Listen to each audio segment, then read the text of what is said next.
सभापति महोदय स्त्री के शोषण से उद्वेलित और उसके आर्थिक तथा सामाजिक हितों की रक्षा में सभी लोग आज यह मानकर चल रहे हैं कि भारतीय स्त्री के चारों ओर यदि कानून का ऊंचा घेरा डाल दिया जाए तो वह बहुत कुछ सीमा तक शोषण से मुक्त तथा सुरक्षित हो जाएगी।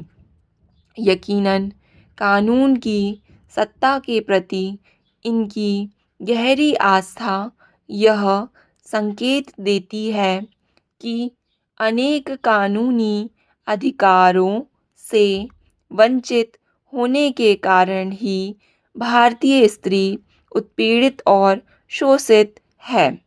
इनके पास उनकी बहुत सी समस्याओं का सीधा साधा समाधान है।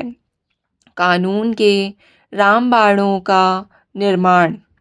इन रामबाणों के हाथ में आते ही भारतीय स्त्री सबल और सक्षम हो जाएगी।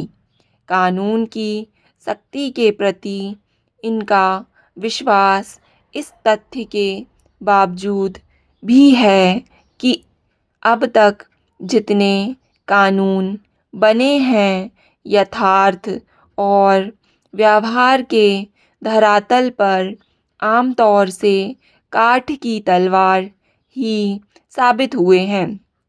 काठ की तलवार तभी तक भयभीत कर सकती है जब तक उसे दूर से चमकाया जाता है या उसे आजमाया नहीं जाता। इसके भरोसे जो स्त्री संघर्ष में विजयी होने का स्वप्न देखती है उसे यह स्वप्न बहुत महंगा पड़ता है। कानून की पुस्तकों में बताए अधिकारों को जीवन के यथार्थ में उतारने के साधन सामान्य भारतीय स्त्री के पास नहीं है। जो मुट्ठी खाली है कानून भी उस मुट्ठी के बाहर रहता है। इसके साथ समय और शिक्षा का अभाव और जुड़ जाता है। भारतीय स्त्री की लाचारी मूलतः साधनों की लाचारी है। इसलिए उसके पक्ष में बनाए गए कानून भी उसके जीवन को नई दिशा देने में तब तक असफल ही रहेंगे जब तक भारतीय स्त्री साधन संपन्न नहीं हो जाती।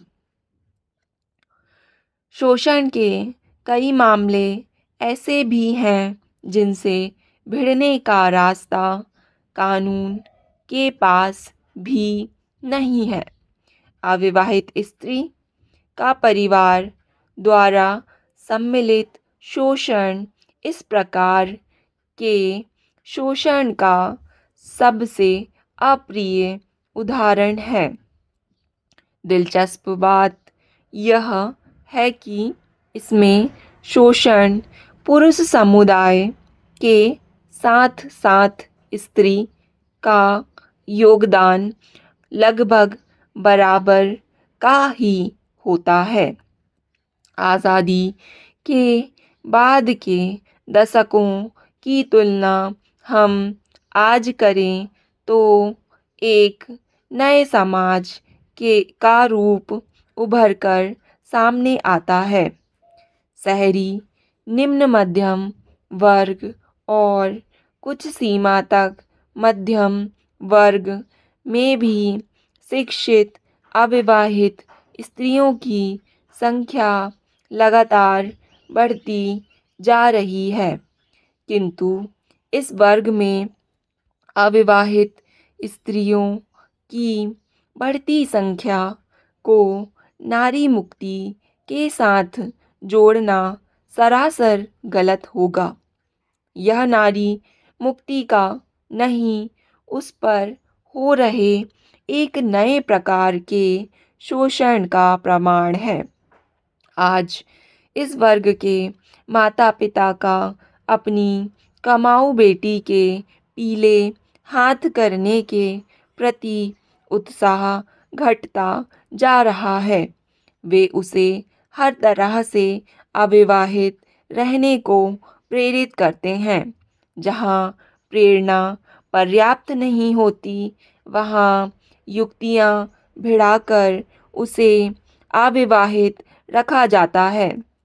हालांकि बहुत सी लड़कियों ने खुद अविवाहित रहना एक जीवन शैली के रूप में चुना है और अपने रहने के लिए एक अलग ठिकाना भी बनाती हैं। सभापति महोदय, इस कारण परिवार वाले उस पर हावी नहीं हो पाते। ऐसी अविवाहित स्त्री अपने आचरण की संहिता भी स्वयं गढ़ती है।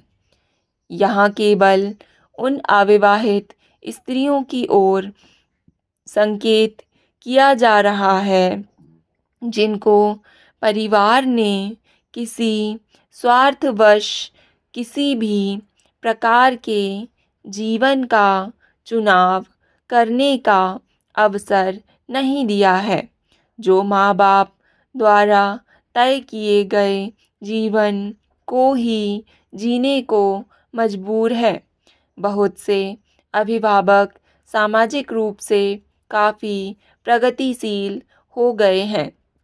उन्हें यह स्वीकार नहीं है कि धन कमाने वाली बेटी को पराया धन मानकर किसी पराये के साथ घर से विदा कर दिया जाए।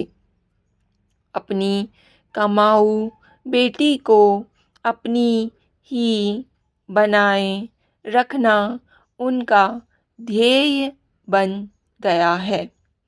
इस ध्येय तक पहुँचने के लिए वे प्रशंसा वाणों का सहारा भी लेते हैं। वैसे तो सब नालायक हैं, पर बेटी बहुत जिम्मेदार है। हमें अकेला छोड़ने को तैयार नहीं है, इसलिए शादी का नाम लेते ही गुस्सा हो जाती है। हमारी बेटी तो बेटों से बढ़कर है, सारा घर उसी पर टिका है। जिम्मेदार होने का आला खिताब पाने के बाद बेटी का तन मन धन से माता पिता की सेवा में समर्पित हो जाना स्वाभाविक है। इसमें उसे नैतिक रूप से भाइयों से आगे निकल जाने का मानसिक संतोष भी मिलता है। प्रशंसात्मक ऐसे जुमले वास्तव में एक मनोवैज्ञानिक अस्त्र का काम करते हैं। अपनी हर आज्ञा मनवाने वाले माता पिता बेटी के जीवन के अहम प्रश्न पर उसकी तथाकथित इच्छा के आगे नतमस्तक हो जाते हैं। बेटी की ऐसी इच्छा में उन्हें विद्रोह की गंध नहीं आती। अतः ऐसे में किसी प्रतिवाद या भत्सरना का प्रश्न भी नहीं उठता है। इस विद्रोह को जग जाहिर करके वे एक गहरे गौरव का अनुभव करते हैं। अविवाहित स्थिति को स्वीकार करके बेटी अपने शरीर के नकार को भी स्वीकार कर लेती है। भारतीय परंपरा में शरीर के नकार का ऊंचा स्थान है। शरीर का यही नकार संतों की सबसे बड़ी पहचान है। संतों का अनुसरण करके बेटी माँ बाप का यश बढ़ा देती है।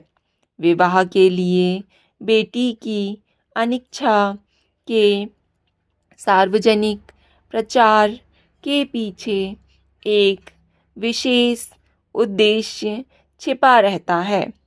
माता पिता का अपनी सार्वजनिक आलोचना से बचाव उन्हें इस बात का भी पूरा भरोसा है कि उनके सार्वजनिक प्रचार के प्रतिवाद में बेटी अपने होंठ नहीं खोलेगी। खुलकर शादी की इच्छा व्यक्त करना इस वर्ग की शहरी लड़कियों के लिए भी उतनी ही लज्जाजनक बात है जितनी गांवों में रहने वाली लड़कियों के लिए है।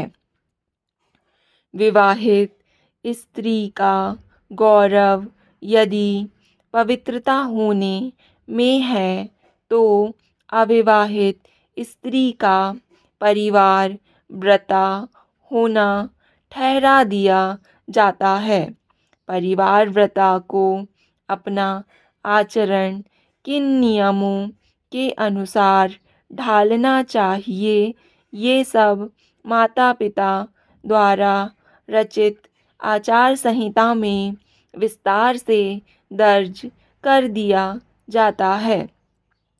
जैसे पतिव्रता पर पुरुषों पर दृष्टि नहीं डालती है, वैसे ही परिवार व्रता परिवार से परे पुरुषों को कोसों दूर रखने को बाध्य है। स्टॉप।